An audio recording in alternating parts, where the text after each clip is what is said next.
So Zomato had the two founders of Zomato had an idea while they were working full-time as consultants. They worked for about a year, essentially hammering out the idea before they knew that they could really go ahead. And actually decided to start pitching for rounds of funding, and first with friends and family before making a real start of things. That's actually a very typical route for most startups, is to focus on friends and family funding first. And I would advise, or at least, I would tell most startups to consider really nailing down the proposition and be sure of what it is you want to do before you start the pitching process, and then making sure you align with the right types of investors.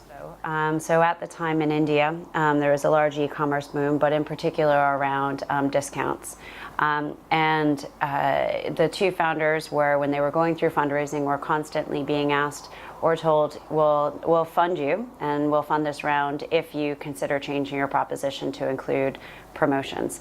And both founders just felt absolutely very clear that that's not what they wanted to be. They wanted to be a discovery website. And so they were very clear with their own proposition and with what they thought the market needed.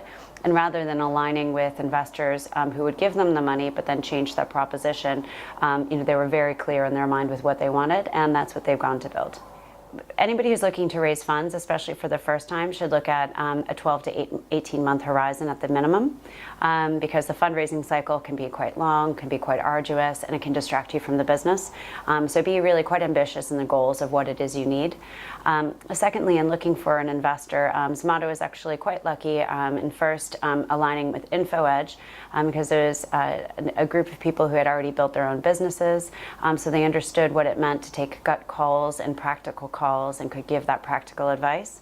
And also they weren't as sort of financially motivated. They understood the longer term horizon of building what is going to be a digital platform. So from that reason, they really helped build the business rather than focusing on quick turnaround and a quick return on investment. I think it's really important when looking for financing to think about what it is you need. So it's one thing to say that you're looking to complete a funding round and you've got an immediate, quite literally burning platform of a burn rate that you need to answer. But it's another thing in saying that you need to grow your business and think about where you get the right type of advice, or where you look at the synergies of a party that you're bringing on board.